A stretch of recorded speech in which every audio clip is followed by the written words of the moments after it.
10. Que benção, não é não, Tia Henrique? Amém. Vamos orar com o pastor Milton. Hoje nós vamos dar início à nossa série de mensagens do mês de abril, mês da Páscoa, e vamos falar sobre a cruz do Rei Jesus. Nós vamos fazer uma série no finalzinho do Evangelho de João, e a ideia é abençoar a sua vida, que você leia esse trecho final do Evangelho de João de maneira dedicada e se alimente da palavra de Deus em nome de Jesus. Ore ao Senhor agora, peça a Ele para que ministre a palavra dEle no seu coração.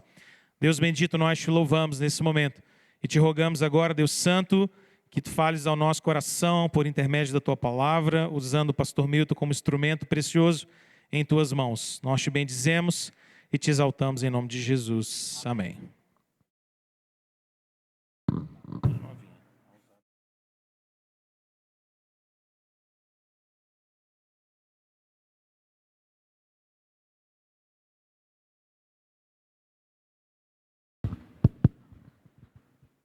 Boa noite, irmãos. A paz do Senhor seja com cada um dos irmãos, amém?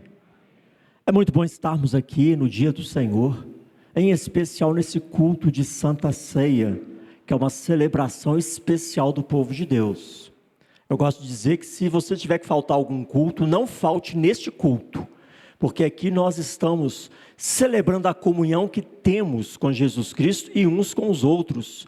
A ceia é extremamente significativa para a vida do povo de Deus, e nós não podemos negligenciar e desmerecer esta celebração desse sacramento estabelecido pelo Deus da igreja, amém, irmãos? Dito isso, nós vamos iniciar aqui, queridos, a nossa série de mensagens, A Cruz do Rei. Eu e você, nós precisamos refletir sobre esse assunto. O que significa a cruz do Rei? Qual é o valor, o significado, a importância da crucificação de Jesus Cristo? Será que nós lidamos de fato e de forma real e profunda com este fato? Com esta manifestação do Deus Filho em nosso meio? Abra sua Bíblia, meu querido e minha querida, no Evangelho de João, João capítulo 19, nós vamos ler dos versos 17 a 30.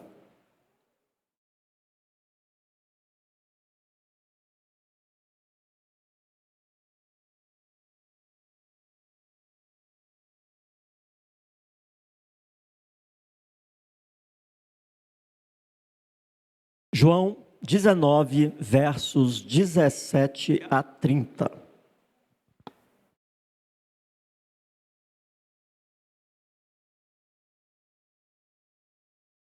Eu lerei os versos ímpares, a amada igreja em uma só voz, com boa disposição, os versos pares. Vamos iniciar essa leitura?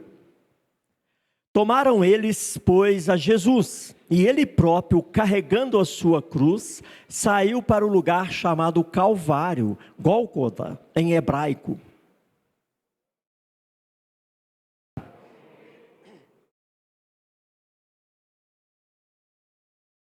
Pilatos escreveu também um título e o colocou no cimo da cruz. O que estava escrito era: Jesus Nazareno, o Rei dos Judeus.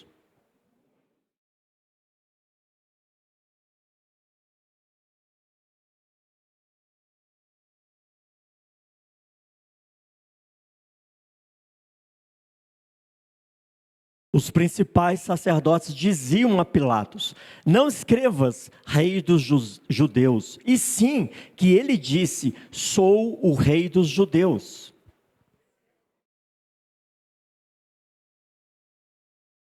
Os soldados, pois, quando crucificaram Jesus, tomaram-lhe as vestes e fizeram 4 partes, para cada soldado uma parte, e pegaram também a túnica. A túnica, porém, era sem costura, toda tecida de alto a baixo.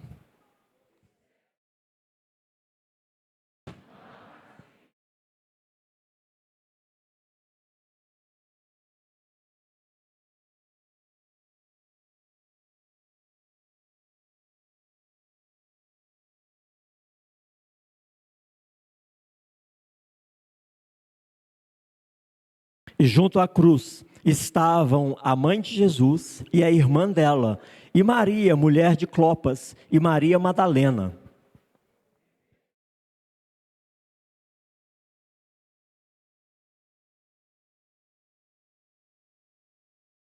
Depois disse ao discípulo: eis aí tua mãe. Dessa hora em diante, o discípulo a tomou para casa.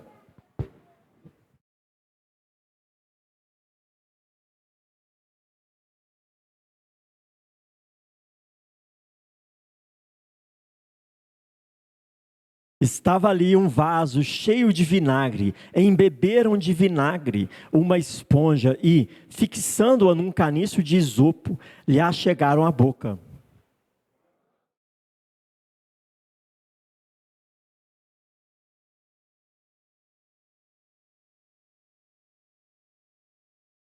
Glória a Deus, amém, irmãos? Vamos orar mais uma vez? Feche os seus olhos. Peça ao Espírito Santo que fale ao seu coração. Peça ao Espírito Santo que aplique em seu coração o profundo significado da cruz do Rei. Que esse profundo significado molde a sua consciência, molde o seu estilo de vida. E que nós não saiamos daqui nessa noite com a mesma percepção que tínhamos do que é a Páscoa, do que tínhamos do que é a crucificação e a morte de Jesus Cristo. Que nós saiamos aqui totalmente tocados e convencidos pelo Espírito Santo, em nome de Jesus. Amém, irmãos? Faça a sua oração, ore ao Senhor.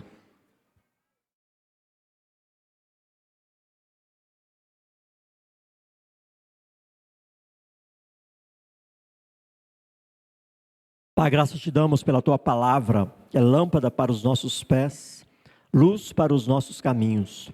Pai, no nome de Jesus, que teu Espírito Santo toque cada mente e coração, leve nossos pensamentos cativos em obediência à tua palavra, que ninguém saia daqui da mesma forma que entrou, mas saiamos aqui tocados pela tua palavra, convencidos pelo teu Espírito, ó Pai, que nossas mentes, nossos corações sejam fortalecidos no Senhor e capacitados no Senhor, a vivermos em novidade de vida, a entendermos, ó Pai, a obra que o Senhor realizou a nosso favor, a entendermos o significado profundo da cruz do Rei para as nossas vidas, ó Pai, no sentido prático, real, no sentido transformador, num sentido, ó Pai, que nos leva a essa novidade de vida para louvor e glória do Senhor.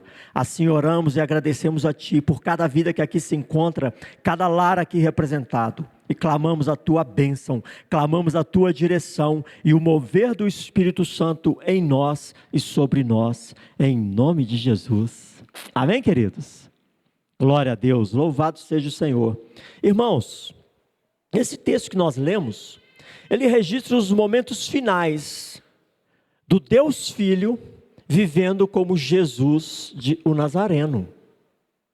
Momento este que ficou rotulado na história do povo de Deus como a sexta-feira da paixão. Você conhece essa expressão?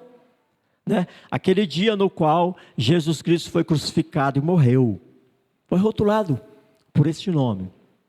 E como ponto de partida, meus queridos, para a meditação nessa noite, eu quero que você reflita sobre a morte do Filho de Deus. Nós precisamos refletir sobre essa questão, considerando algumas perguntas muito importantes. A morte do Filho de Deus foi uma tragédia humana ou foi um propósito divino? A morte do Filho de Deus foi um sinal da covardia do ser humano? Ou ele voluntariamente se entregou, marchando para a cruz, como um rei caminha para a sua coroação? A morte do Filho de Deus foi o pior crime na história da humanidade? Ou a morte do Filho de Deus foi a maior prova do amor de Deus por nós? Diante dessas perguntas que nós devemos refletir, quero propor uma outra pergunta, que ninguém deve sair daqui sem pensar nisso. Quem matou o Filho de Deus? Quem matou o Filho de Deus? Nós precisamos refletir sobre esta questão.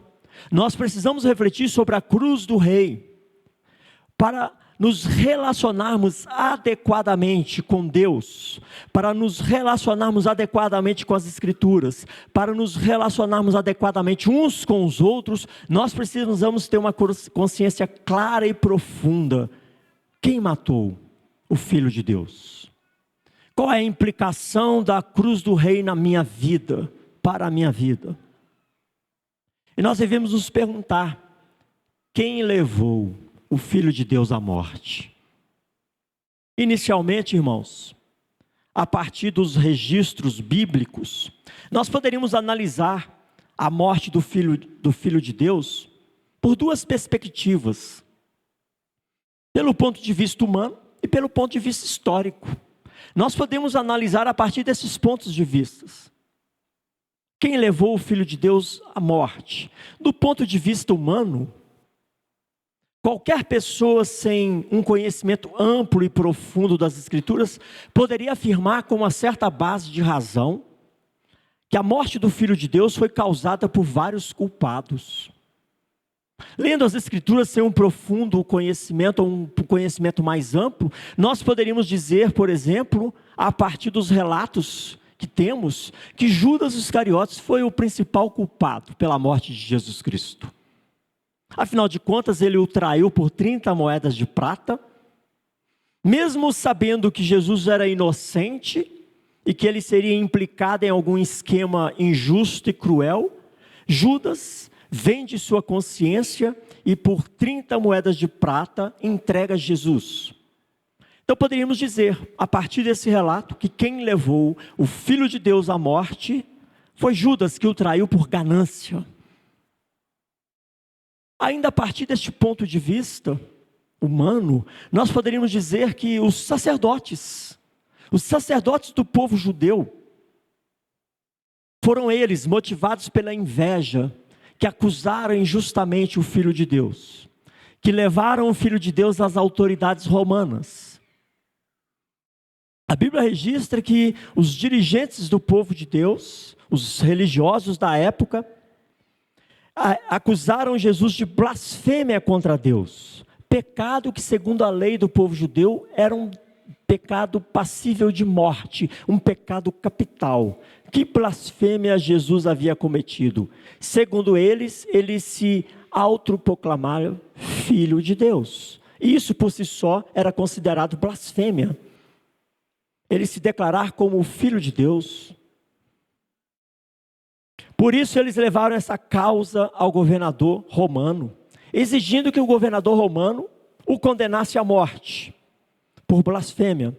E para reforçar essa denúncia, para engrossar a denúncia contra Jesus Cristo, eles levantaram uma outra acusação, que se harmonizava com as leis de Roma. O pecado de conspiração contra César. Porque ele mesmo, diziam os judeus, se fazia de rei. Ele se fazia de rei. E isso por si só era conspiração contra César, o imperador romano. Ou seja, todo aquele que se apresentasse como rei, conspirava contra César. E dessa forma, tanto no tribunal judaico, quanto no tribunal romano, ele foi acusado por blasfêmia no tribunal judaico e por conspiração no tribunal romano. Irmãos, a Bíblia registra que tanto as autoridades romanas quanto as autoridades religiosas se juntaram para condenar o Filho de Deus à morte, e morte de cruz. Quem levou o Filho de Deus à morte? Nós também podemos analisar essa questão de um ponto de vista histórico, ou judicial, melhor dizendo. Qualquer pessoa que analisar o julgamento de Jesus Cristo, no ponto de vista judicial, diria rapidamente: quem levou Jesus à morte foi Pilatos. Judas errou, os religiosos erraram, mas Pilatos foi o pior de todos, porque ele, como autoridade, não poderia ceder àquela injustiça. Como autoridade, ele tinha que fazer o que era certo, diante dos fatos. E não pelo pedido, pela imposição dos líderes religiosos. Porque por 3 vezes Pilatos reconhece: este homem é inocente, ele é justo, ele não é culpado das acusações. João 18:38, por exemplo, registra Pilatos reconhecendo a inocência de Jesus diante daquelas acusações. E ele tenta, Pilatos, como magistrado, tenta e faz uso de evasivas, de justificativas, para não se comprometer com os religiosos, para não se comprometer com o povo. Ele faz uso de evasivas para não condenar aquele justo à morte. Ele tenta transferir, por exemplo, a responsabilidade sobre aquele julgamento para Herodes. Ele, reconhecendo que Jesus é inocente, ele transfere o julgamento de Jesus para Herodes. Herodes, muito esperto, devolve para Pilatos. Pilatos, não satisfeito, tenta uma outra evasiva. Ele tenta usar um paliativo. Ele propõe castigar e depois soltar. Mas os líderes religiosos não aceitam essa proposta. Eles querem a morte de Jesus. Ele queria agradar os religiosos, mas não queria se comprometer com Jesus Cristo. Não queria declarar o justo, porque ele não poderia se comprometer. Ele tenta um outro paliativo, propondo a liberdade de Jesus, com base nos costumes da época, João 18:39. E assim se dá a libertação de Barrabás, e não de Jesus Cristo. Ou seja, segundo os magistrados, aqueles que conhecem de leis, de tribunal, diriam: do ponto de vista histórico, o verdadeiro culpado é Pilatos, que, sabendo que ele era inocente, permitiu a sua crucificação. Queridos, e a última evasiva de Pilatos foi lavar as mãos, simbolizando: não tenho culpa sobre a morte desse justo. É a última evasiva que ele utiliza. Não tenho culpa. A culpa recai sobre vocês. Esse ato de lavar as mãos simboliza exatamente isso. Eu lavo as minhas mãos. Às vezes a gente até usa essa expressão, não é? Eu lavo as minhas mãos. Se você quer fazer isso, o problema é seu. Mas você e eu, à semelhança de Pilatos, não só usamos essa expressão como um jargão: eu lavo as minhas mãos. Mas à semelhança de Pilatos, eu e você estamos diante a cruz do Rei. Eu e você estamos diante de Jesus Cristo e nós precisamos tomar uma decisão. Em relação a Jesus, ninguém pode ficar neutro. Ninguém pode ser indiferente. Pilatos tentou algumas evasivas, algumas atitudes para não se comprometer com Jesus Cristo, com o Filho de Deus.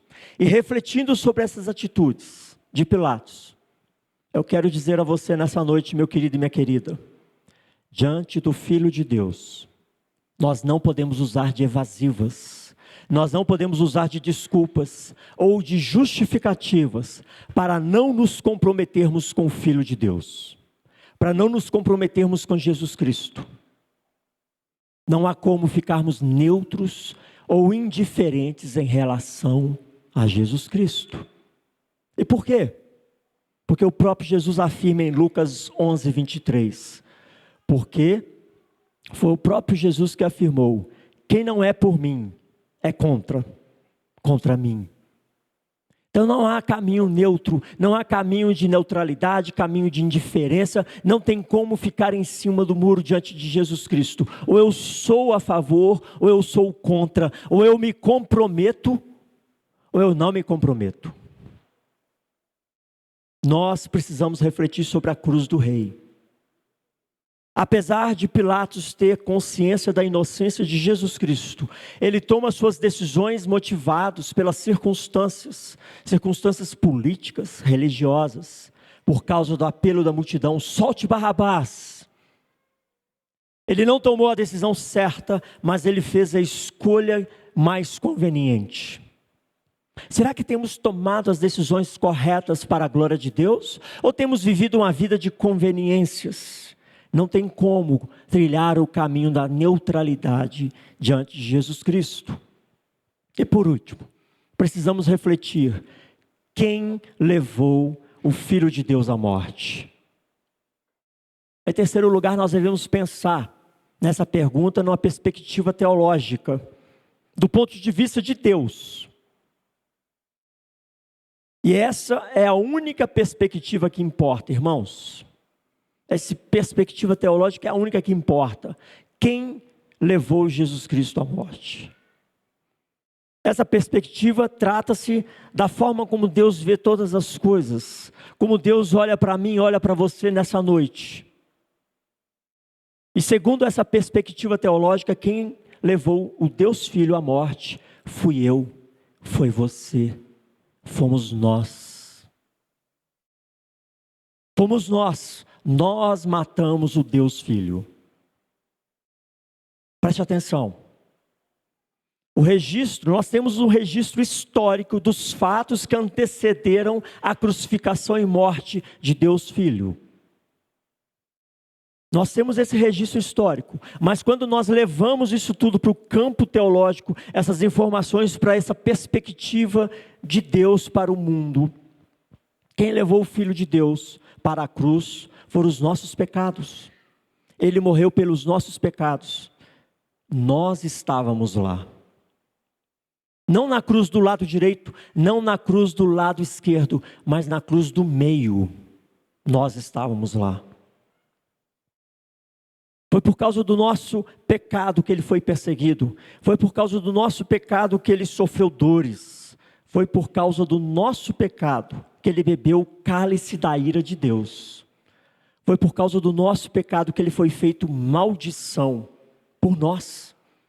Foi por causa do nosso pecado que ele deu a vida, a sua vida, e morreu em nosso lugar.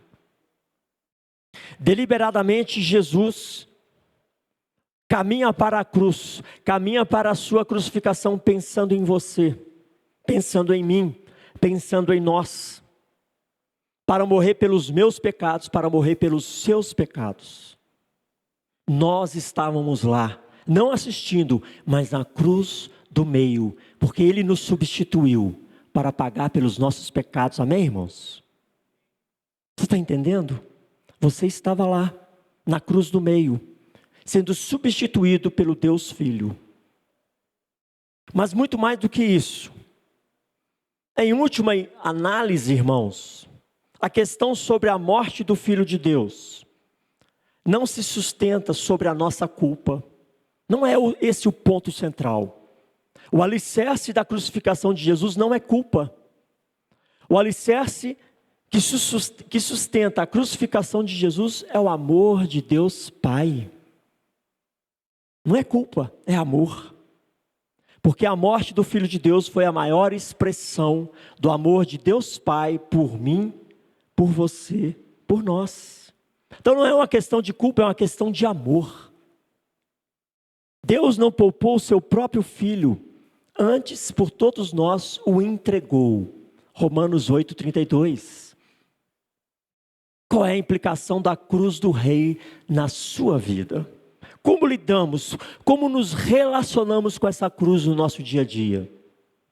A palavra de Deus afirma claramente que Deus provou o seu amor para conosco.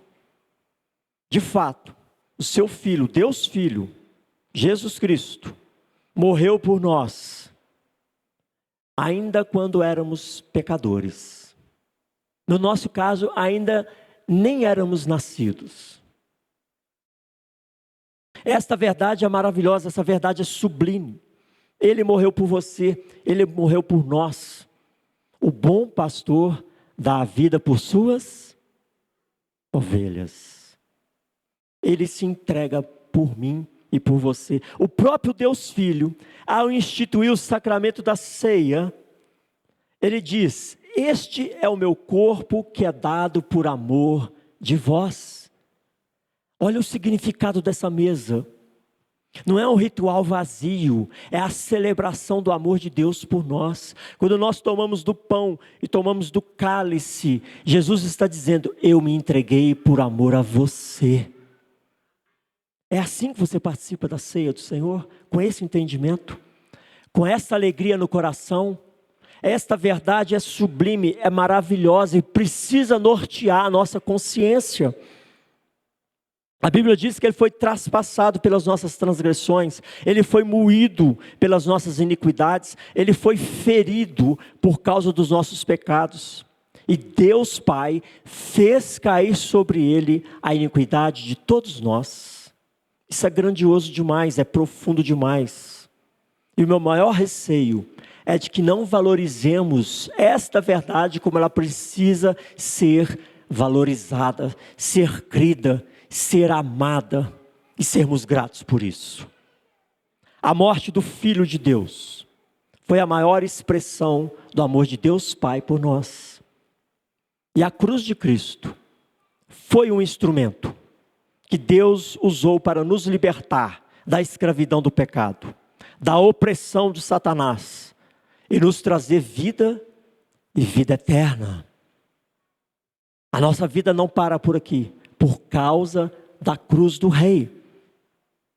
Eu quero refletir ainda, irmãos, sobre uma implicação muito profunda sobre essa questão, a respeito da morte do Filho de Deus. Traz uma implicação muito profunda que tem a ver com a gravidade do nosso pecado. Já parou para pensar? Por isso que a Bíblia diz que não tem pecadinho nem pecadão. Todo pecado aos olhos de Deus é grave. Essa é a implicação da cruz do Rei para os nossos pecados. É algo grave. Nós devemos pensar nisso. Não havia outra forma, outra alternativa para Deus Pai nos salvar da condenação eterna, senão a morte de Deus Filho. De tão grave e maligno que é o nosso pecado. Não havia outra forma. Deus é tão justo e o pecado é tão grave que para nos lavar, para nos purificar de toda transgressão, foi necessário que Deus Filho derramasse o seu sangue e morresse por nós. Percebeu a gravidade, a implicação disso em relação aos nossos pecados? Porque, irmãos, a humanidade toda poderia derramar todo o seu sangue, não seria o suficiente para pagar um único pecado. Por isso se fez necessário a cruz do Rei, Deus Filho se fazer carne e morrer em nosso lugar, nos substituindo naquela cruz do meio. Um sangue justo, fiel, suficiente e capaz de atender à exigência da lei de Deus. Nenhum de nós, nenhuma igreja, nenhum ritual, nada que possamos fazer é suficiente, é capaz para sequer pagar um único pecado. Esta é a implicação da gravidade dos nossos pecados, que exigiu o sangue do Cordeiro de Deus, que tira o pecado do mundo. O golpe que nós deveríamos sofrer, o cálice da ira de Deus que nós deveríamos beber, foram aplicados a Jesus Cristo, o Deus Filho. Essa é a implicação dos nossos pecados, essa é a gravidade dos nossos pecados. A morte que nós deveríamos morrer, Jesus Cristo morreu. O cálice da ira de Deus que nós deveríamos beber, Jesus Cristo tomou. O golpe para pagar o salário do pecado que nós deveríamos sofrer, Ele sofreu em nosso lugar. A não ser que nós compreendamos a gravidade do pecado e a necessidade da morte do Filho de Deus, por ser Ele perfeito, fiel e justo. Se nós não compreendermos isso, nós jamais vamos ter uma compreensão da grandeza dessa salvação. Nós vamos tratar isso como qualquer coisa. Jesus morreu no meu lugar. Não é qualquer coisa. Foi Deus Filho que se entregou por nós. Uma dívida impagável. Uma dívida que nenhum ser humano poderia pagar. Deus Filho se fez carne para pagar em nosso lugar. Para nos purificar dos nossos pecados. Porque ninguém pode se purificar dos seus pecados. Ninguém pode se purificar de suas próprias transgressões. Nenhuma igreja, nenhuma religião, nenhum ritual, nada que qualquer ser humano faça é suficiente para aliviar a nossa culpa diante de Deus, um reto juiz. Por isso, a necessidade da cruz do Rei. Queridos, para que nós encontrássemos perdão, para que nós fôssemos transformados, para que nós nos tornássemos filhos de Deus, Deus Filho teve que ir para aquela cruz, ser crucificado e morrer no nosso lugar. Não é Jesus que está na cruz do meio, somos nós. Ele é o nosso substituto. Ele é o sacrifício perfeito para substituir os nossos pecados, para tomar sobre si as nossas dores, para tomar sobre si a nossa culpa. Ele é o substitutivo de Deus por mim e por você. E diante dessas verdades, a pergunta que importa agora é: o que você fará diante de tão grande amor? Lembra que o alicerce que sustenta a cruz do rei não é culpa, é amor. O que você fará diante de tão grande amor? A Bíblia diz que se rejeitarmos a Cristo como Senhor de nossas vidas, nós fechamos a porta da salvação. Nós cerramos a graça de Deus. Não há nenhuma outra possibilidade, não há nenhum outro meio, não há nenhum outro caminho para a salvação, para encontrar paz com Deus, o reto juiz, senão Jesus Cristo. O próprio Deus Filho diz em João 14,6: eu sou o caminho, e a verdade e a vida. Ninguém vem ao Pai senão por mim. Quando o ser humano tenta encontrar outro meio de encontrar paz com Deus, ele está negando o sacrifício de Deus, ele está rejeitando a cruz do rei. Este é o único caminho, é o único meio de nos achegarmos a Deus Pai, de nos tornarmos filhos de Deus, Jesus Cristo. E o Espírito Santo, por meio das Escrituras, nos revela: Ele nos amou, Ele se entregou por nós, Ele foi à cruz por nós, Ele derramou o seu sangue por nós. E hoje a porta da graça está aberta para mim, para você, para todo aquele que nele crê, não perecer. E o convite da graça é exatamente esse, feito ao seu coração. Se você rejeita a voz do Espírito Santo nas Escrituras, então você está fechando esta porta da graça, esse sacrifício, essa cruz do rei. É preciso crer, é preciso entender, e é preciso olhar para a cruz de Cristo e dizer: eu estava nas trevas, e tu me amaste. Eu estava no poder de Satanás, e do poder do império das trevas, e tu me amaste. Eu reconheço que Jesus Cristo foi para a cruz no meu lugar, a meu favor. Eu reconheço que sem Ele nada posso fazer. Eu reconheço que Jesus Cristo deu sua vida por mim, e eu me rendo, eu me entrego em suas mãos. Nós precisamos reconhecer isso dia após dia, e entregar as nossas escolhas à cruz de Cristo, entregar as nossas vontades nas mãos do Senhor, alinharmos nosso estilo de vida à vontade do Senhor, dia após dia. Esta é a única alternativa, não tem outro caminho, não tem outro Salvador. Somente Jesus Cristo, o único caminho que conduz a Deus Pai. E voltando aqui ao texto de João 19, versos 17 a 30, que registra esses momentos finais da vida do Filho de Deus enquanto Jesus, o Nazareno. Nós temos muitas reações, você percebeu? Na leitura que fizemos, nós temos muitas reações diante da morte do Filho de Deus. Judas, movido pela cobiça da vida, trocou Jesus por 30 moedas de prata. Quantas pessoas não trocam Jesus Cristo pela ganância e cobiça da vida? Não trocam Jesus por um estilo de vida totalmente alheio à vontade de Deus. Pilatos lavou as suas mãos para não se comprometer com Jesus Cristo. Quantas vezes usamos de evasivas e justificativas para não nos comprometermos com Jesus Cristo? Temos também os sacerdotes que estavam preocupados com aqueles dizeres no alto da cruz de Cristo, porque falsos religiosos não reconhecem o Senhor da religião. Parou para pensar nisso? Muitas vezes queremos viver uma religiosidade alheia a Jesus Cristo. Os soldados, por sua vez, jogavam sortes para ver quem ficariam com as roupas, com as vestes de Jesus, porque os seus corações já estavam entregues à maldade. Quantas e quantas pessoas preferem as maldades e prazeres do mundo a Jesus Cristo, porque o seu coração já está rendido, fascinado com os deleites desse mundo. A multidão balançava a cabeça em sinal de repúdio a Jesus Cristo e diziam: tu não és o Filho de Deus? Desce da cruz. Quantos nos dias de hoje não debocham da cruz de Cristo, não debocham da fé evangélica?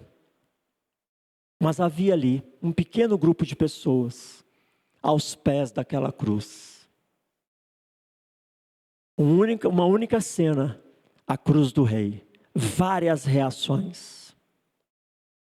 Em qual destes grupos você se encaixa? Em qual desses grupos nós queremos nos encaixar diariamente? A única forma de sermos salvos em Cristo Jesus é por meio desta graça, este favor que não merecíamos. Ele tomou sobre si as nossas dores, os nossos pecados, e pagou o preço para a nossa vida eterna, da nossa salvação. Amém, queridos? Qual é a sua reação diante da cruz do Rei? Nós precisamos refletir sobre essa verdade, e que essa verdade venha de fato a nortear nosso estilo de vida, nossas escolhas, dia após dia, porque os dias são maus. Muitas são as pessoas que desprezam a cruz do Rei, mas nós precisamos estar alinhados com a vontade do Pai, este Pai que te amou de tal maneira, a ponto de entregar o seu único Filho por amor a nós. Amém, queridos? Feche os seus olhos, ore ao Senhor.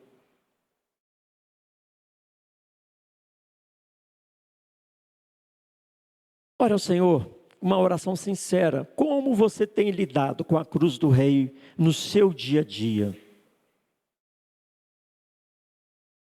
Não podemos lidar com a cruz do Rei como Judas, como Pilatos, como os religiosos daquela época, como os soldados, a multidão. Devemos lidar com essa cruz com gratidão, humildade e obediência. Ore ao Senhor. Como eu tenho caminhado diante a cruz do Rei?